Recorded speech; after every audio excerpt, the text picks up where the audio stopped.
नमस्कार दोस्तों, कैसे हैं आप लोग। आज हम इस वीडियो में सेकंड एंग्लो मराठा वॉर का रिवीजन करेंगे। मैंने first Anglo Maratha war complete आपको एक रिवीजन दिया है। थोड़ी वीडियो वो लंबी है बट आप फिर भी आपका एक अच्छा खासा रिवीजन हो जाएगा। उसका लिंक मैं इस वीडियो के डिस्क्रिप्शन में डाल दूंगा। तो देखो भैया, सेकंड एंग्लो मराठा वॉर कैसे, थोड़ा बैकग्राउंड भी समझेंगे और कब क्या इसमें कौन सी ट्रीटी हुई, ट्रीटी में क्या क्या हुआ वो फटाफट देख लेते हैं। फर्स्ट एंग्लो मराठा वॉर हुई भैया 1755 से लेके 1782 तक चली। उसके बाद सेकंड जो एंग्लो मराठा ये वॉर जो हुई, ये हुई 1803 से 1805 तक। अब ये जो 1782 से 1803 तक जो ये 20 साल का टाइम पीरियड था, तो इसमें ऐसा क्या हुआ कि भैया सेकंड एंग्लो मराठा वॉर हो गई। क्योंकि फर्स्ट एंग्लो जो मराठा वॉर हुई थी वो हुई थी ट्रीटी ऑफ सलबाई के साथ में खत्म, और 20 साल के बाद फिर सेकंड एंग्लो मराठा वॉर हुई। अब थोड़ा बैकग्राउंड समझ लेते हैं भैया। 1761 में थर्ड बैटल ऑफ पानीपत हुई थी, जिसमें मराठास का बहुत सारा लॉस हुआ था। भाई और जो बेटे थे उनकी मृत्यु हो गई थी। पेशवा के जो भाई थे और जो बेटे थे उनकी मृत्यु हो गई थी इस थर्ड बैटल ऑफ पानीपत में। The defeat of at Panipat was a huge setback था मराठास के लिए। फॉर पेशवा बालाजी राव के लिए ये ह्यूज सेटबैक थी। कौन सी war? Third battle of Panipat, जो हुई 1761 में। Peshwa lost his brother and his own son. Vishwas Rao को खो दिया। सेवरल जो इंपॉर्टेंट जनरल थे उनको खो दिया थर्ड बैटल ऑफ पानीपत में। ही टू डाइड आफ्टर 6 मंथ। और पेशवा बालाजी राव खुद भी 6 महीने के बाद में इनकी मृत्यु हो जाती है। थर्ड बैटल ऑफ पानीपत के 6 महीने के बाद में इनकी मृत्यु हो जाती है। नेक्स्ट पेशवा बनते हैं Madhav Rao, but he died of tuberculosis से इनकी मृत्यु हो जाती है 1772 में। फिर नेक्स्ट पेशवा बनते हैं भैया नारायण राव, जिनकी मृत्यु करवा दी जाती है रघुनाथ राव के द्वारा किसी कॉन्स्पिरेसी के थ्रू। कब? 1773 में। वैसे ये सारी चीजें मैंने आपको फर्स्ट एंग्लो मराठा वॉर में बताई हैं। फिर भी मैं आपको थोड़ा बैकग्राउंड फिर भी मैं आपको ये बैकग्राउंड थोड़ा सा इस वीडियो में भी बता देता हूँ। अब उसके बाद जो नेक्स्ट पेशवा बनते हैं वो बनते हैं भैया नारायण राव के बेटे Sawai Madhav Rao Peshwa. At the age of 40 days की एज में, मतलब 40 दिन हुए थे उनके जन्म को, वो पेशवा बन जाते हैं। बट सवाई माधव राव जब बड़े हो जाते हैं थोड़े से, तो वो क्या कर लेते हैं भैया, सुसाइड कर लेते हैं 1795 में। माधव राव 2 की भी मृत्यु हो जाती है विदाउट एन हायर। उनका कोई चाइल्ड नहीं था, उनका कोई वारिस नहीं था। और दूसरी साइड में जो रघुनाथ राव है वो पेंशन पे झांसी में जी रहा है। बट ही हैज 3 सन। लेकिन रघुनाथ राव के 3 बेटे थे। एक था बाजीराव सेकंड, जिसकी वो बोल के गया, किसको? मराठास को बोल के गया, नाना फडणवीस को बोल के गया कि भैया आप मेरे बेटे को जब ये थोड़ा बड़ा हो जाए तो पेशवा के अंडर में इसको किसी पोस्ट पे बैठा देना। ये हमने फर्स्ट वॉर में देखा। और दूसरा जो इनका बेटा था वो था चीमाजी राव 2, और अमृत राव ये इनका अडोप्टेड सन था। In this situation Bajirao second, जो किसके बेटे थे? रघुनाथ राव का बेटा था, बिकम ये पेशवा बनता है कब? 1795 में। और दैट टाइम मराठा कॉन्फेडरेसी क्या थी? मराठा कॉन्फेडरेसी में क्या था भैया? गायकवाड़ बड़ौदा, ठीक है। भोंसले कहाँ पे थे? नागपुर में। पेशवा पुणे में, और होलकर इंदौर में, और सिंधिया ग्वालियर में। Nana Phadnavis he was holding the position of CM in Maratha empire. तो भैया बात ऐसी है, बाजीराव 2 क्या है? ये एक वीक लीडर है, बट जो नाना फडणवीस हैं वो गुड इन मेकिंग पॉलिसी और एडमिनिस्ट्रेशन। नाना फडणवीस क्या है? ये चीफ मिनिस्टर हैं। नाना फडणवीस क्या है? वो काम कर रहे हैं एज ए चीफ मिनिस्टर, और उन्हीं की सूझबूझ की वजह से ही मराठा एम्पायर और मराठा कॉन्फेडरेसी को वो संभाले हुए हैं। वरना जो बाजीराव सेकंड है ना, ये बहुत वीक लीडर है, इससे नहीं संभलेगा मराठा एम्पायर। लेकिन यहाँ पे भी एक सेटबैक मिलता है मराठास को। क्या? नाना फडणवीस की मृत्यु हो जाती है कब? 1800 में उनकी मृत्यु हो जाती है। After the death of Nana all the Maratha chief were quarrelling among themselves. Quarrelling का मतलब होता है वर्चस्व, मतलब कि कौन ज्यादा पावरफुल है, कौन पेशवा की गद्दी पे बैठेगा। इसके लिए भैया जो भी ये कॉन्फेडरेसी थी ये एक दूसरे से लड़ मरती हैं। अब आगे देखो ये लड़ेंगी, लेकिन मैं वैसे बोल रहा हूँ, इनके मन में क्या है? पावर को लेके हो गया ना। तो पावर को लेके हो गया तो भैया ये हर एक चीज करेंगे एक दूसरे के प्रति की भैया ये वो कमजोर हो, मैं पावरफुल हूँ। Peshwa condition was also like a Maratha chief. अब पेशवा की कंडीशन क्या हो गई थी? जो मराठा चीफ थे ना उनके जैसी ही उनकी कंडीशन हो गई थी, क्योंकि पेशवा की इतनी वैल्यू अब नहीं रही। That time powerful chief of Maratha empire, उस टाइम पे जो पावरफुल चीफ थे मराठा एम्पायर के वो कौन थे? जसवंत राव होलकर, जो इंदौर से थे, जो इंदौर को संभाले हुए थे। और दूसरे जो पावरफुल वो कौन थे? दौलत राव सिंधिया, जो ग्वालियर से थे। लेकिन भैया इन दोनों में भी क्या है, ये दौलत राव और जो जसवंत राव होलकर, इनमें भी क्या है, लड़ाई स्टार्ट हो जाती है। सिंधिया किसको सपोर्ट कर रहा था भैया, पेशवा को सपोर्ट कर रहे थे। पेशवा कहाँ पे है, पूना में। अब होलकर क्या है, यहाँ पे सिंधिया तो सपोर्ट कर रहे हैं, लेकिन जो जसवंत राव होलकर है ना, ये सपोर्ट नहीं कर रहा। होलकर क्या करते हैं, टू एक्वायर मोर रिसोर्सेज, भैया वो क्या सोचते हैं कि भैया जितने ज़्यादा रिसोर्सेज मैं इकट्ठे करूंगा उतना क्या है, मैं पावरफुल बन जाऊंगा। Yashwant Rao Holkar start free boating campaign toward the north.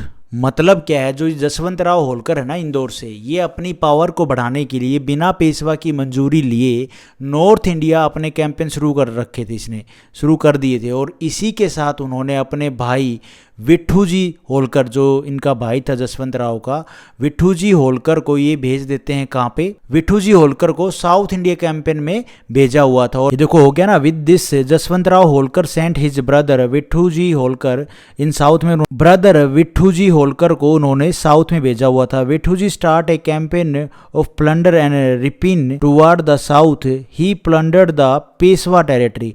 अब ये जनाब, ये जो विट्ठू जी होलकर है ना, ये खुद पेशवा की टेरिटरी में ही बिना उनकी परमिशन के वो घुस जाते हैं और पेशवा की टेरिटरी को ही वो लूटना स्टार्ट कर देते हैं इनडायरेक्टली। मतलब सिंपल सी बात यह है, विट्ठू जी होलकर क्या है, पेशवा की टेरिटरी में ही अपने मालिक की टेरिटरी में जाके लूटपाट स्टार्ट कर देते हैं और पेशवा को चैलेंज कर दिया। मतलब लूटपाट स्टार्ट कर दी पेशवा की टेरिटरी में, तो सिंपल सी बात है, ये पेशवा को ही चैलेंज कर दिया इसने। तो पेशवा ने क्या किया, विट्ठू जी जो ये होलकर है ना, इसको अरेस्ट करवाया और हाथी के पैरों के नीचे कुचलवा दिया, और हाथी के पैरों के नीचे इसको कुचलवा के मरवा दिया। जसवंत राव होलकर को ये जब बात पता चलती है तो भैया आग बबूला हो जाते हैं, फायर एंड बबल मैंने लिख रखा है। Jaswant Rao attack on Peshwa army, और इसी के साथ में जसवंत राव क्या है भैया, वो अटैक कर देते हैं पेशवा आर्मी पे। और पेशवा के साथ कौन थे, सिंधिया आर्मी तो थी, सिंधिया की जो ग्वालियर है, ग्वालियर से थे, उनकी आर्मी तो थी। और ये कब अटैक करते हैं, 1802 में। Jaswant Rao Holkar defeated the combine army. Jaswant Rao Holkar क्या है, इन दोनों को हरा देते हैं, पेशवा और सिंधिया को हरा देते हैं, इनकी दोनों की आर्मी को, ऑफ पेशवा और Scindia and decisively at Hadapsar near Poona के साथ में ये एक जगह है हडपासर, वहां पे ये दोनों पेशवा की और सिंधिया की आर्मी को जसवंत राव होलकर क्या है, हरा देते हैं। अब ये देख लो, मराठा ही खुद से लड़ रहे हैं भैया। Terrified Bajirao second fled to Bassein, और इस चीज को देखते हुए जो बाजीराव सेकंड थे, जो रघुनाथ राव के बेटे थे, ये क्या है भैया, भाग जाते हैं कहाँ पे, बेसिन में भाग जाते हैं। मेरी प्रोनाउंसिएशन थोड़ी सी बहुत ऊपर नीचे हो सकती है भैया, इसको बसाइन भी बोला जाता है, मैं इसको बेसिन बोल रहा हूँ, ठीक है। तो बसाइन भी बोल लो, बेसिन भी बोल लो, ठीक ही है, कोई दिक्कत नहीं है। पूना में क्या हो रहा है, Jaswant Rao Holkar made his man Vinayak Rao as a Peshwa. मतलब क्या है, अब पेशवा तो भाग गए भैया, जो बाजीराव सेकंड था, रघुनाथ राव का बेटा था, वो तो भाग गया, वो क्योंकि उसकी आर्मी हार गई, तो वो तो भाग गया कहाँ पे, बसाइन में।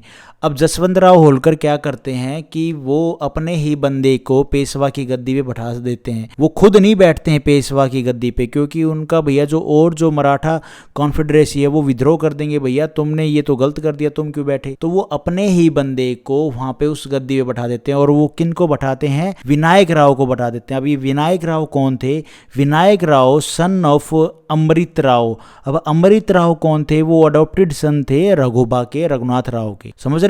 तो रघुनाथ राव का ये पोता हो गया भैया विनायक राव, ये बैठा है, लेकिन ये अडॉप्टेड सन था ना अमृत राव, तो उसका बेटा, अमृत राव का बेटा कौन, विनायक राव। तो इसको ये कौन, ये जो जसवंत राव होलकर, ये इसको एज ए पेशवा की गद्दी पे बैठा देते हैं। दूसरी साइड में क्या है, Bajirao second son of Raghoba, जो बाजीराव सेकंड है ना, जो रघुनाथ राव का बेटा था, ये जो बसाइन में भाग गया था, अब ये क्या वहाँ पे बैठ के बसाइन में कहता है कि भैया मेरे को पेशवा बनना पड़ेगा, I want to become Peshwa. अब ये क्या करता है, ये हेल्प लेता है ब्रिटिश ईस्ट इंडिया कंपनी का। ब्रिटिश ईस्ट इंडिया कंपनी की हेल्प लेगा तो सिंपल सी बात है, एंग्लो की बात आ जाएगी, Anglo Maratha war.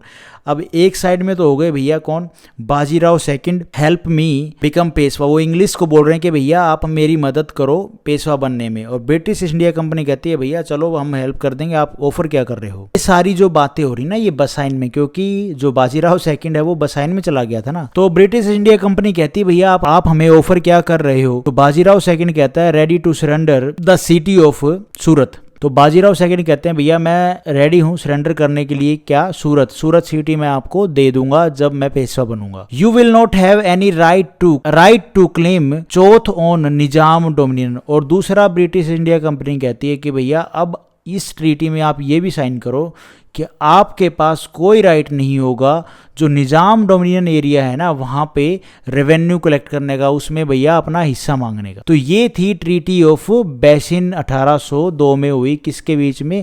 Bajirao second के बीच में, जो रघुनाथ राव का बेटा था, और ब्रिटिश ईस्ट इंडिया कंपनी के बीच में। इसी के साथ में ब्रिटिश ईस्ट इंडिया कंपनी अपने 6000 जो सोल्जर थे उनको permanently station in his territory, मतलब क्या है, जो 6000 सोल्जर थे ना वो भेज देती है किसके साथ में?